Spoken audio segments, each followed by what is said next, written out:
Welcome back to the another lecture. तो आज का जो हमारा टॉपिक है दैट इज कार्डियक आउटपुट। तो इससे पहले हमने क्या डिस्कस किया था, cardiac cycle along with the heart sound, जो कि एक बहुत ही इंपॉर्टेंट चैप्टर है जो हर साल एग्जाम में आता है। तो अगर वो नहीं आएगा देन कार्डियक आउटपुट आएगा। ठीक है, कार्डियक आउटपुट भी एक बहुत ही इंपॉर्टेंट चैप्टर है जो आज हम डिस्कस करने वाले हैं। तो जितने भी टॉपिक्स इसके रिलेटेड है सब कवर हो जाएंगे। ठीक है, आपको क्या करना है, पहले इस चीज को समझना है, फिर स्क्रीन पॉज करके इसका स्क्रीनशॉट लेके इसके नोट्स बनाने हैं। तो आइए हम स्टार्ट करते हैं कार्डियक आउटपुट। ठीक है, तो सबसे पहले समझेंगे कार्डियक आउटपुट होता क्या है, उसके बाद इसको कैसे एक्सप्रेस किया जाता है, उसकी फिजियोलॉजिकल वेरिएशंस, पैथोलॉजिकल वेरिएशंस क्या क्या होती है और उसके फैक्टर्स कौन कौन से होते हैं उसको डिस्कस करते हैं। तो सबसे पहले समझते हैं कार्डियक आउटपुट होता क्या है।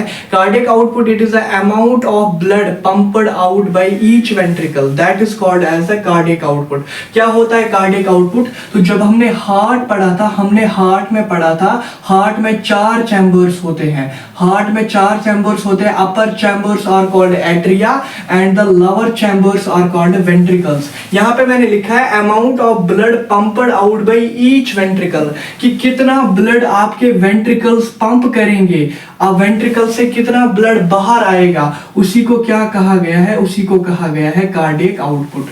समझ गए? Amount of blood pumped out by each ventricle, that is called as cardiac output. ठीक है, अब इसको हम एक्सप्रेस करते हैं 3 वेज में।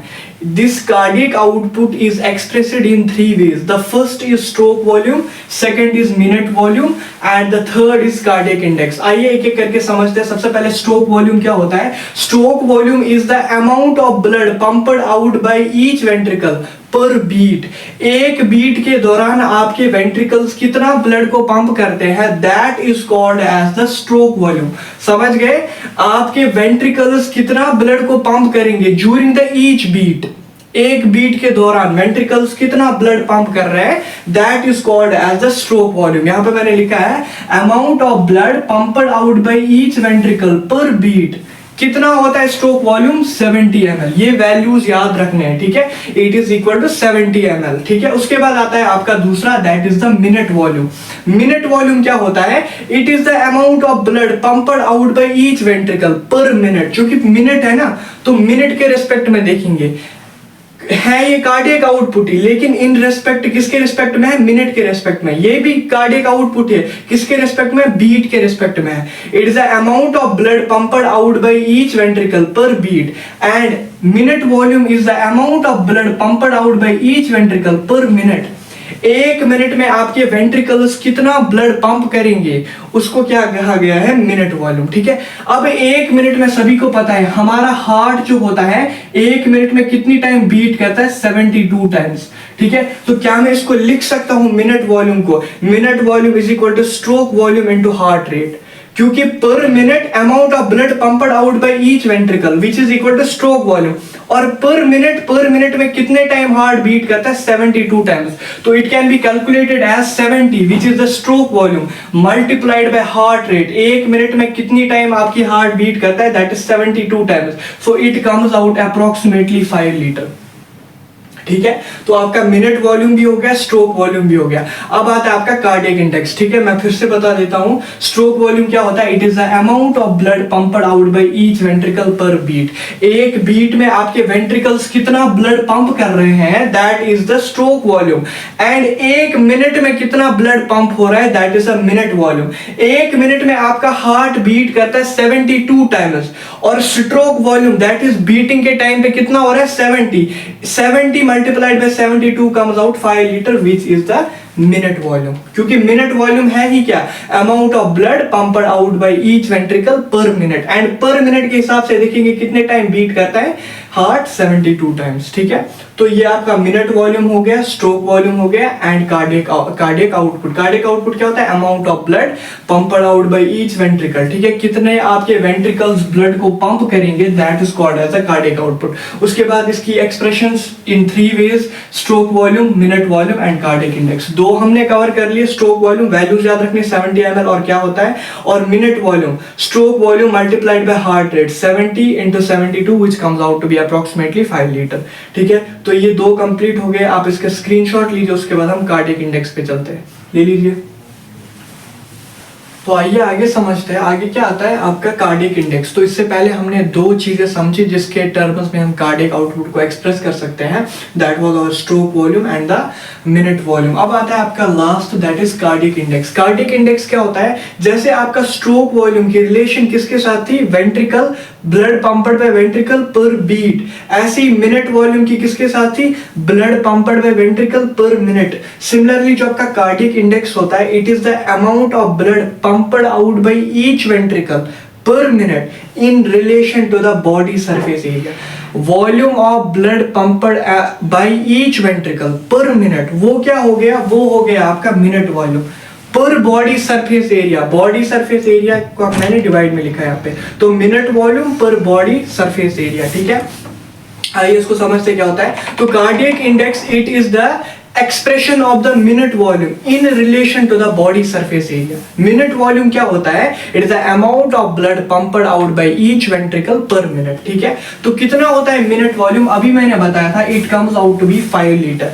तो अगर हम इसी को डिवाइड करेंगे हमारे बॉडी सरफेस एरिया, कितना होता है body surface area of adult, 1.73 square metre. इसी से इसको डिवाइड करेंगे तो आपका कौन सा आएगा, कार्डियक इंडेक्स आएगा, which comes out to be 2.8 plus minus 0.3 litre square metre.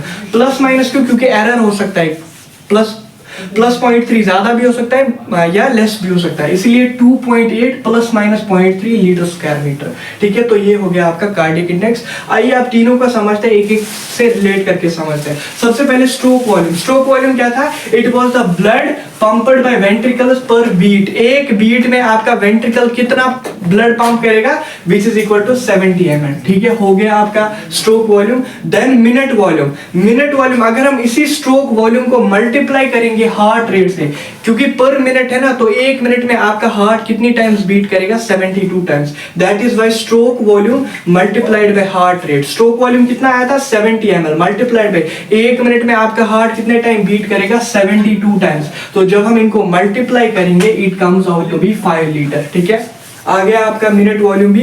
अब आता है आपका लास्ट कार्डियक इंडेक्स। अगर हम इसी मिनट वॉल्यूम को एक्सप्रेस करें in terms of body surface area, ठीक है, मिनट वॉल्यूम कितना था आपका, 5 लीटर, और body surface area of adult 1.73 square metre. जब हमने इसको कैलकुलेट किया it comes out to be 2.8 plus minus 0.3।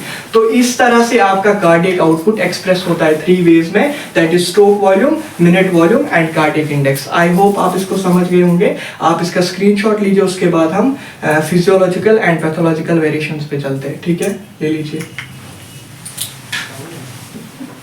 Moving to the important topic of this chapter, ठीक है, that is the physiological variations. तो फिजियोलॉजिकल वेरिएशंस क्या होती है कि जो हमारी नॉर्मल लाइफ में चीजें आती है, कंडीशंस आती है, उसकी वजह से क्या इफेक्ट पड़ता है कार्डियक आउटपुट पे। तो सबसे पहला जो फैक्टर है दैट इज एज। ठीक है, तो एज की वजह से क्या होता है, the cardiac output of childrens will be less as compare to that of adults. जो कार्डियक आउटपुट होता है चिल्ड्रंस का वो कम होगा as compare to that of adults. क्यों कम होगा, क्योंकि चिल्ड्रंस का जो ब्लड वॉल्यूम होगा वो कम होगा।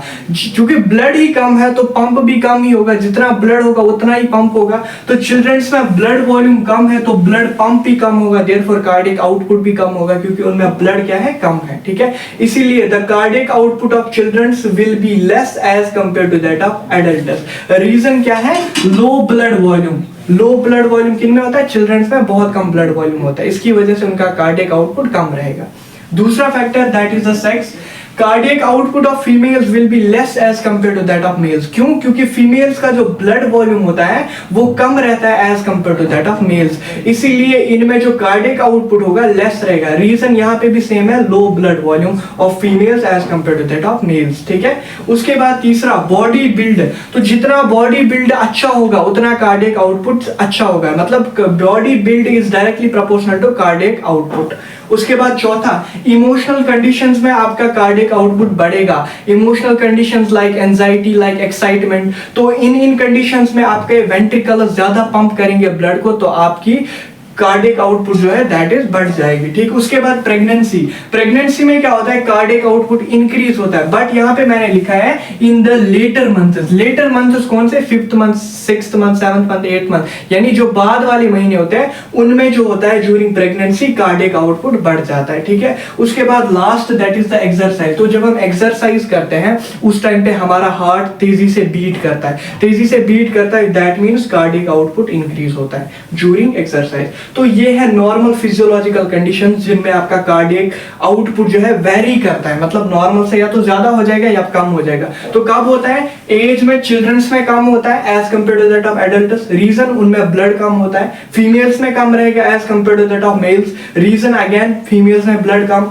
थर्ड, बॉडी बिल्ड जितना अच्छा होगा उतना कार्डियक आउटपुट अच्छा होगा। इमोशनल कंडीशंस में कार्डियक आउटपुट बढ़ेगा, ठीक है। प्रेगनेंसी के लेटर मंथ्स में कार्डियक आउटपुट बढ़ेगा और ड्यूरिंग एक्सरसाइज आपका कार्डियक आउटपुट भी बढ़ेगा, ठीक है। आई होप आप फिजियोलॉजिकल वेरिएशन समझ गए होंगे। आप इसका स्क्रीनशॉट लीजिए, उसके बाद हम पैथोलॉजिकल वेरिएशंस पे चलते हैं, ले लीजिए।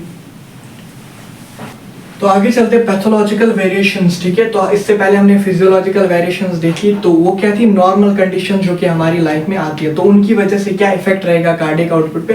अब आते हैं pathological. Pathology means diseased condition जब आएगी तो उसका क्या इफेक्ट पड़ेगा कार्डियक आउटपुट पे, कब इंक्रीज होगा, कब डिक्रीज होगा, किस डिजीज में बढ़ेगा, किस डिजीज में कम होगा, उसको देखते हैं, ठीक है। तो यहाँ पे मैंने लिखा है cardiac output increases in conditions like fever, anaemia and hyperthyroidism. ये 3 डिजीजेस ऐसी है जिनमें आपका जब ये हो जाएंगी किसी पर्सन को तो उसका कार्डियक आउटपुट बढ़ जाएगा, ठीक है। फीवर हो जाएगा, बढ़ जाएगा, एनीमिया हो जाएगा, बढ़ जाएगा, हाइपरथायरॉयडिज्म हो जाएगा, बढ़ जाएगा। हाइपरथायरॉयडिज्म एक थायराइड का डिसऑर्डर है, थायराइड ग्लैंड का, जब उसकी सेक्रीशंस बढ़ जाती है तो उसकी वजह से हाइपरथायरॉयडिज्म होता है, जो हम आगे एंडोक्राइनोलॉजी में डिस्कस करते हैं, ठीक है। तो फिलहाल आपने इतना समझा है, cardiac output increases in conditions like fever, anaemia and hyperthyroidism. ये पैथोलॉजिकल कंडीशंस ऐसी है, इनमें आपका कार्डियक आउटपुट बढ़ेगा। अब कम किन किन में होगा, कार्डियक आउटपुट डिक्रीजेस इन कंडीशंस लाइक हाइपोथायरॉयडिज्म। यहाँ पे हाइपर था मतलब आपकी थायराइड सिक्रीशन बढ़ गई थी, लेकिन जब आपकी थायराइड की सिक्रीशन कम हो जाएगी, थायरॉक्सिन कम रिलीज होगा, T3 and T4 come release होगा, तब क्या होगा, कार्डियक आउटपुट डिक्रीज होगा। और आपके कंजेस्टिव कार्डियक फेलियर में भी आपका क्या हो जाएगा, कार्डियक आउटपुट डिक्रीज हो जाएगा, ठीक है। तो ये 2 पैथोलॉजिकल कंडीशंस जिनमें आपका कार्डियक आउटपुट डिक्रीज होगा, और ये 3 ऐसी जिनमें आपका कार्डियक आउटपुट बढ़ेगा। कौन कौन सी, फीवर, एनीमिया, हाइपरथायरॉयडिज्म। इनमें क्या होगा, आपका कार्डियक आउटपुट इंक्रीज करेगा। And cardiac output decreases in conditions like hypothyroidism, congestive heart failure. मतलब इसमें क्या होगा, आपका कार्डियक आउटपुट डिक्रीज करेगा। आई होप आप इसको समझ गए होंगे। आप इसका स्क्रीनशॉट लीजिए, उसके बाद हम लास्ट टॉपिक इसका डिस्कस करते हैं, that is the factors maintaining the cardiac output which is most important, ठीक है। इसका स्क्रीनशॉट लीजिए, उसके बाद आगे चलते हैं। तो आगे चलते हैं, that is the factors maintaining cardiac output, ठीक है। तो कौन कौन से फैक्टर्स होते हैं जो कि आपके कार्डियक आउटपुट को मेंटेन रखते हैं। तो जो पहला फैक्टर आता है that is the venous return. तो वीनस रिटर्न क्या होता है, it is the amount of blood that returns to the heart. कौन सा ब्लड, डीऑक्सीजनेटेड ब्लड। जब हमने हार्ट पढ़ा था तो मैंने आपको बता दिया था, ये मान लीजिए ये हार्ट है, तो इस हार्ट में आपका ब्लड वापस आ जाता है। कैसे वापस आता है, जो आपकी 2 वेन्स होती है, सुपीरियर और इंफीरियर वेना कावा, वो different tissues of the body से क्या लेकर आते हैं, डीऑक्सीजनेटेड ब्लड। सुपीरियर वाली ऊपर के बॉडी पार्ट से लाती है और इंफीरियर वाली नीचे के बॉडी पार्ट से लाती है और फिल करती है इनटू द राइट एट्रियम, ठीक है। इसी को कहते हैं venous return. Amount of blood that returns to the heart, जो कि रिटर्न हो रहा है हार्ट को फ्रॉम द टिश्यू। यहाँ पे मैंने लिखा है through superior and inferior vena कावा, यानी ये कौन सा ब्लड होगा, डीऑक्सीजनेटेड ब्लड, इसीलिए वीनस रिटर्न। वीनस का मतलब डीऑक्सीजनेटेड, जो आपकी वेन्स में फ्लो करता है, वेनस, इसीलिए venous return. Amount of blood that returns to the heart through superior and inferior vena cava, that is called as the venous return, ठीक है। This venous return depends on, ये 3 factors पे depend करता है, जो कि मैंने यहाँ पे लिखे हैं। मैं इनको पहले समझाऊंगा, फिर आप इसका स्क्रीनशॉट लेके इसके नोट्स बना लेना, ठीक है। तो आइए एक एक करके समझते हैं। सबसे पहले आता है respiratory pump, muscle pump and gravity. तो रेस्पिरेटरी पंप क्या होता है? It is the respiratory activity that maintains the venous return. ठीक है, हमने कहा वीनस रिटर्न आपका 3 चीजों पे डिपेंड करेगा, respiratory pump, muscle pump, gravity. अब हम देखते हैं रेस्पिरेटरी पंप क्या होता है। Respiratory pump it is a respiratory activity which maintains the venous return. तो कैसे ये रेस्पिरेटरी एक्टिविटी वीनस रिटर्न को मेंटेन करती है, आइए समझते हैं। तो ड्यूरिंग इंस्पायरेशन, जब हम इंस्पायर करते हैं तो हमारी जो थोरैसिक कैविटी होती है इसका वॉल्यूम इंक्रीज हो जाता है और जो अंदर प्रेशर होता है वो नेगेटिव हो जाता है। ठीक है, ये सभी को पता है मैकेनिज्म ऑफ इंस्पायरेशन एक्सपायरेशन। जब हम ब्रीथ करते हैं तो हमारे अंदर का जो वॉल्यूम होता है वो बढ़ जाता है, ठीक है, और प्रेशर जो है वो कम हो जाता है। तो जब ये वॉल्यूम बढ़ता है, इस वॉल्यूम बढ़ने की वजह से थोरैसिक कैविटी एक्सपैंड करती है। Because of that expansion it causes dilation of the vena cava. जो आपकी वेना कावा होगी, अभी ये मान लो इतनी थी, अभी ये डायलेट हो जाएगी। तो जब ये डायलेट हो जाएगी तो बताइए, इनमें अभी इतना ब्लड आ रहा था, अब ये डायलेट हो जाएगी तो इनमें ज्यादा ब्लड आएगा, तो वीनस रिटर्न इंक्रीज होगा। यस, ऑब्वियसली होगा। तो वीनस रिटर्न आपका क्या हो जाएगा? इंक्रीज हो जाएगा। ठीक है, इसको एक और वे में समझते हैं। जब आप इंस्पायर करते हैं तो आपका डायफ्राम कैसा होता है? इनिशियली डोम शेप्ड होता है। तो ड्यूरिंग इंस्पायरेशन वो कैसे होता है? फ्लैट बन जाता है। तो जब वो फ्लैट बन जाता है, इनिशियली वो ऐसे होता है, लेकिन जब वो फ्लैट बनता है, इसके नीचे वेन्स होती है छोटी छोटी, तो इन पे कंप्रेशन पड़ता है डायफ्राम का। तो जैसे ही कंप्रेशन पड़ता है किसी चीज पे, तो इनमें जो ब्लड होता है ये उसको ऊपर की तरफ फेंकती है। ऊपर की तरफ फेंकती है किन में? सुपीरियर इंफीरियर वेना कावा में। तो इस हिसाब से भी आपका क्या बढ़ गया? वीनस रिटर्न बढ़ गया। ठीक है, तो इंस्पायरेशन में 2 चीजें हो रही है। एक तो आपकी डायलेट हो रही है वेना कावा, और दूसरा जो आपका डायफ्राम रिलैक्स किया, जो आपका डोम शेपर था वो इस शेपर में आ गया। उसकी वजह से जो वेन्स थी वो कंप्रेस हो गई, और because of that compression these veins throw this blood into the superior and inferior vena cava which comes into the right atrium. ठीक है, इसकी वजह से आपका क्या हुआ? वीनस रिटर्न इंक्रीज होगा। एट जब एक्सपायरेशन होगा यही प्रोसेस रिवर्स होगी, यानी उस केस में वीनस रिटर्न डिक्रीज होगा। ठीक है, वाइस वर्सा चलेगा। ये हो गया रेस्पिरेटरी पंप। उसके बाद चलते हैं मसल पंप पे। तो जैसे रेस्पिरेटरी पंप रेस्पिरेटरी एक्टिविटी थी which maintains the venous return, similarly muscle pump it is a muscular activity which maintains venous return. ठीक है, अब कैसे मेंटेन करती है इसको हम 2 वे में समझेंगे, कंट्रैक्शन और रिलैक्सेशन। जैसे हमने रेस्पिरेटरी पंप को इंस्पायरेशन और एक्सपायरेशन के थ्रू समझा। ठीक है, अब हम मसल पंप को समझते हैं। ठीक है, तो क्या होता है muscle pump? It is a muscular activity which maintains venous return. ठीक है, अब कैसे मेंटेन करता है? मान लीजिए जब हम जब मसल की कंट्रैक्शन होती है, मान लीजिए ये आपका मसल है, ठीक है, ये आपके मसल फाइबर्स हैं। तो जब ये कंट्रैक्ट करेगा तो मसल में जो वेन्स होती है, तो जब ये एक दूसरे के साथ कंट्रैक्ट करेंगे तो ये वेन्स कैसे हो जाएंगे? कंप्रेस हो जाएंगे। वेन्स जब कंप्रेस हो जाएंगे, यहां पे प्रॉक्सिमल और डिस्टल वाल्व्स प्रेजेंट होते हैं। ये वाल्व्स ओपन हो जाएंगे and they will let this blood come into the heart because veins get constricted because of the muscular contraction, and that blood is carried by these veins into the superior and inferior vena cava and it drains into the right atrium. ठीक है, means आपका क्या बढ़ गया? फिर से venous return बढ़ गया। ठीक है, ऐसे होता है। तो जो यहाँ पे मैंने फ्लो चार्ट में लिखा है, contraction of muscle causes when compression. Veins compress होगी, तो वेन्स जैसे ही कंप्रेस होगी, value of vein openness, value open हो गया। जैसे ये वैल्यू ओपन हुआ तो यहाँ से ब्लड जाएगा आपके सीधे हार्ट में। यहाँ मैंने फ्लो चार्ट में लिखा है, contraction of muscle, vein compressed, value of vein openness and blood moves to the heart. इसकी वजह से क्या हो गया आपका? यानी वीनस रिटर्न बढ़ गया। और अपोजिट होगा इन केस ऑफ रिलैक्सेशन। जब आप रिलैक्सेशन करोगे तो या क्या ये वीन्स कंप्रेस हो जाएगी? नहीं, ये अपनी नॉर्मल पोजीशंस में आएगी। ठीक है, वाल्व्स क्लोज हो जाएंगे, यानी ये ओपन हो जाएंगे टुवर्ड्स द हार्ट, हार्ट से ब्लड आएगा, यहाँ से अंदर जाएगा। ठीक है, तो आपका वीन्स रिटर्न क्या हो जाएगा? डिक्रीज हो जाएगा। लेकिन आपको ये समझना है कैसे जा रहा है, कैसे बढ़ रहा है। ठीक है, तो contraction of muscle, vein compressed, value of vein openness, then blood moves into the heart. जैसे ही मसल ने कंट्रैक्ट किया, जो मसल के दरमियान, मसल फाइबर्स के दरमियान वेन्स थी वो कंस्ट्रिक्ट हो गई। वेन्स में जो डीऑक्सीजनेटेड ब्लड था, जब उस पर प्रेशर पड़ गया तो उसने वो थ्रू किया into the superior and inferior vena कावा, और वहां से वो आपके राइट एट्रियम में चला गया।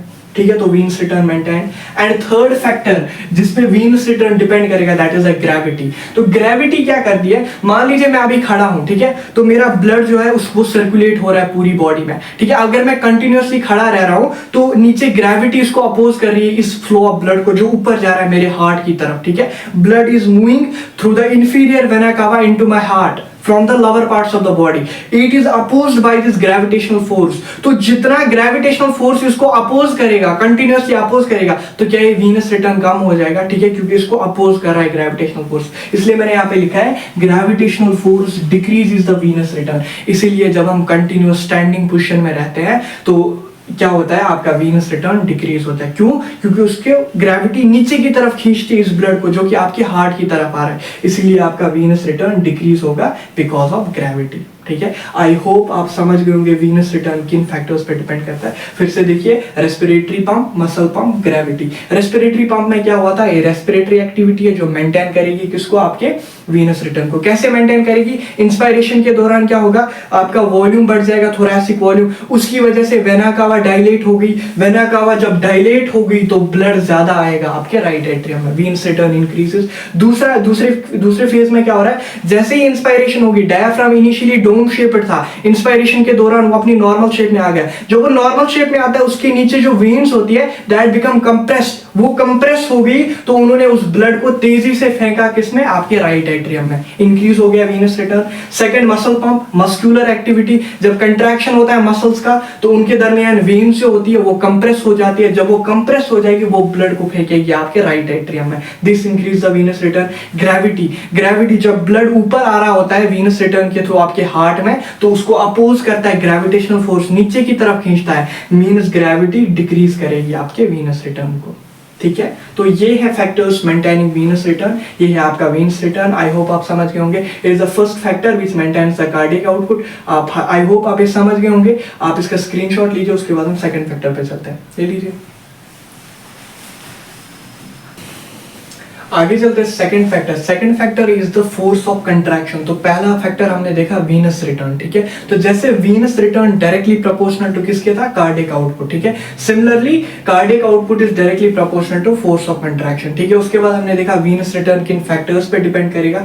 यहाँ पे भी हम देखेंगे फोर्स ऑफ कंट्रैक्शन किस पे डिपेंड करेगा। तो सबसे पहले आपने ये लिखना है, cardiac output is directly proportional to force of contraction. तो जितना ज्यादा फोर्स ऑफ कंट्रैक्शन होगा, जितना ज्यादा वेंट्रिकल फोर्सफुली कंट्रैक्ट करेगा, उतना ज्यादा ब्लड वेंट्रिकल से बाहर आएगा। तो it is directly proportional to the force of contraction.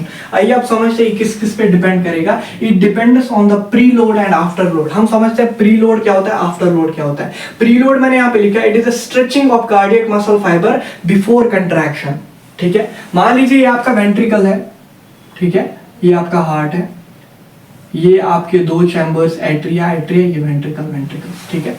हम मानते हैं एट्रिया से ब्लड आया आप किसमें, वेंट्रिकल्स में। तो ये क्या है, प्रीलोड क्या है, stretching of cardiac muscle fibre before contraction.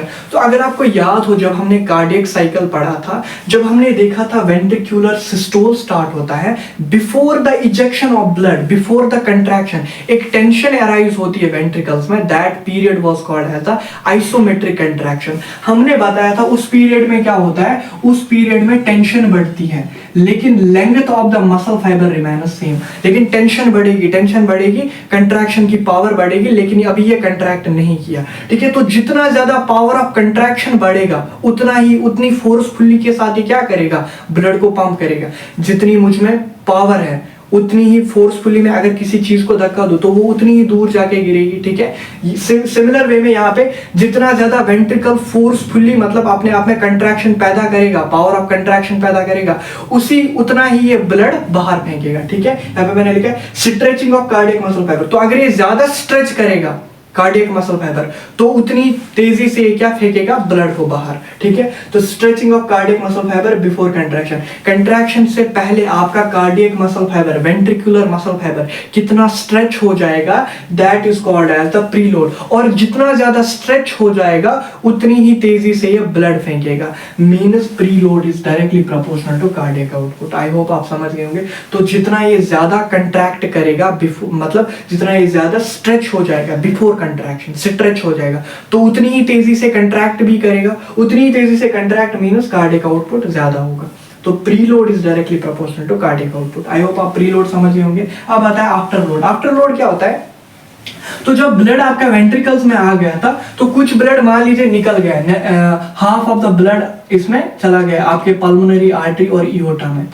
तो जब इसमें ब्लड आता है पल्मोनरी आर्टरी और इओटा में तो इसका प्रेशर बढ़ जाता है, ठीक है, ये प्रेशर बढ़ जाता है। अब जो थोड़ा ब्लड बचा वेंट्रिकल्स में उसको अगर इसमें आना है तो बहुत फोर्सफुली आना पड़ेगा, ठीक है, उसको मतलब वर्क करना पड़ेगा अगेंस्ट दिस प्रेशर, जो कि आपकी किसमें है? पल्मोनरी आर्टरी और इओटा में। These ventricles must contract against this pressure to eject the remaining amount of blood which is in the ventricles, ठीक है। यहाँ पे मैंने लिखा है force against which ventricles must contract to eject the blood.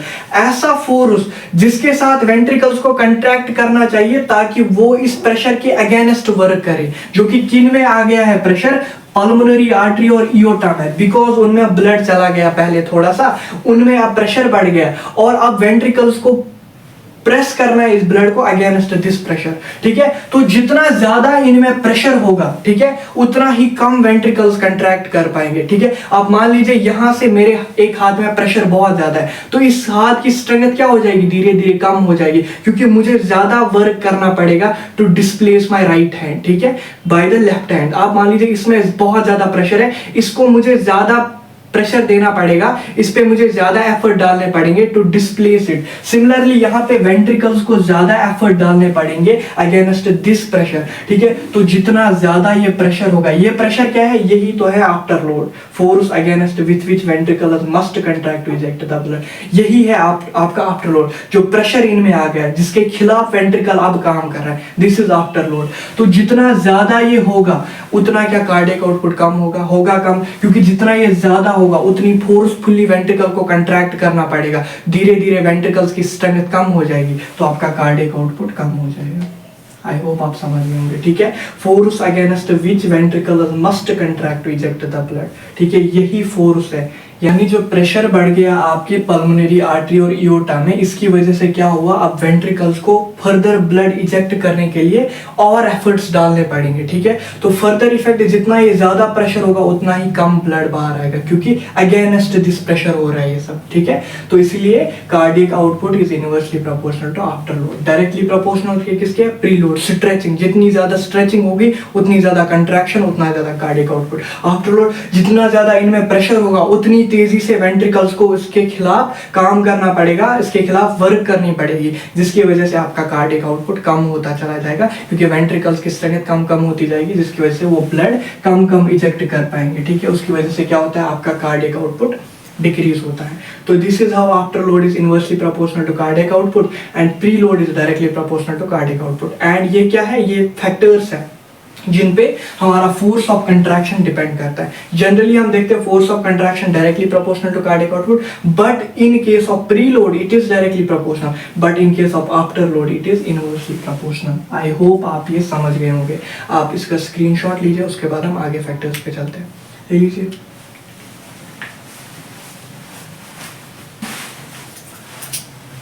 आगे आता है आपका थर्ड फैक्टर। तो थर्ड और फोर्थ फैक्टर क्या है, इनको देख लेते हैं। तो फर्स्ट और सेकंड हमने देख लिया था, वीनस रिटर्न और force of contraction. Third factor is the heart rate. तो जितनी हार्ट रेट ज्यादा होगी उतना कार्डियक आउटपुट ज्यादा होगा, ठीक है, सिंपल सी बात है, क्योंकि जितना फोर्स ऑफ कंट्रैक्शन ज्यादा होगा उतनी हार्ट रेट ज्यादा होगी, जितनी हार्ट रेट ज्यादा उतना आपका कार्डियक आउटपुट ज्यादा, ठीक है। तो ये third factor. And fourth factor is the peripheral resistance. Peripheral resistance क्या होती है? It is the resistance offered to the blood by vessels. जब ब्लड आपका पंप होता है through the heart, it reaches to the blood vessels, ठीक है, ये आपके ब्लड वेसल में पहुंच जाता है और ब्लड वेसल इसको कहां सर्कुलेट करती है? Throughout the body. But जब ये इन ब्लड वेसल्स में आता है, these blood vessels provide resistance to the blood flow. कैसे? जब ये ब्लड इनमें आ गया, ये वेसल इसको क्या करती है? रेजिस्टेंस प्रोवाइड करती है, ठीक है। तो जितना ज्यादा रेजिस्टेंस होगी कार्डियक आउटपुट कम होगा।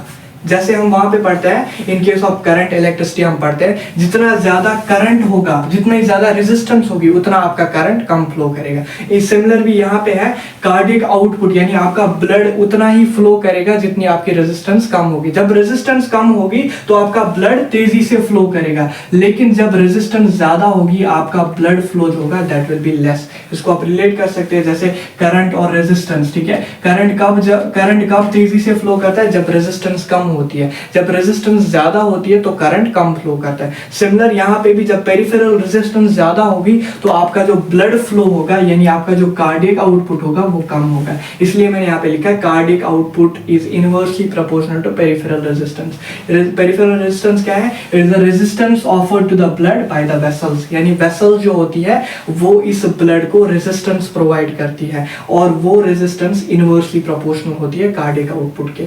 तो ये हो गए 4 फैक्टर्स कंप्लीट। आप यहाँ देखिए फिर से, cardiac output is directly proportional to venous return. It was maintained by the respiratory pump, muscular pump and gravity. Second, we discussed that cardiac output is directly proportional to force of contraction. Force of contraction depends on preload and afterload. Preload के case में stretching होनी थी, contraction बढ़ेगा तो cardiac output बढ़ेगा, directly proportional. Afterload के case में ventricles को forcefully पंप करना पड़ेगा against the pressure which has erupt in the aorta and pulmonary artery because of the blood flow. तो जितना ज्यादा वो प्रेशर होगा उतना आपका कार्डियक आउटपुट कम होगा, इसलिए afterload inversely proportional to cardiac output. Then heart rate directly proportional to cardiac output and fourth was peripheral resistance inversely proportional to cardiac output. With this आपका ये चैप्टर कंप्लीट होता है, that is cardiac output, ठीक है। I hope आपने इसको अच्छे से समझा होगा। आप इसके नोट्स बनाइए अच्छे से। अगर आपके पास नोट्स नहीं है तो आप टेलीग्राम चैनल में ही ज्वाइन कर देना, उसका लिंक डिस्क्रिप्शन में है, ठीक है। जो अगला टॉपिक होगा that will be atrial blood pressure, जो कि इस यूनिट का लास्ट टॉपिक होगा, ठीक है। इसके बाद हम आगे चलते हैं, आगे कोई मॉडर्न का यूनिट स्टार्ट करते हैं, ठीक है। आई होप आपने इसको अच्छे से समझा होगा। इसके अच्छे से नोट्स बनाइए, इसको रिवाइज कीजिए और ज़्यादा से ज़्यादा इसको शेयर कीजिए, ठीक है। आपसे मिलते हैं अगले लेक्चर में विथ एट्रियल ब्लड प्रेशर, ठीक है। Till then keep revising, like share and subscribe. Thank you.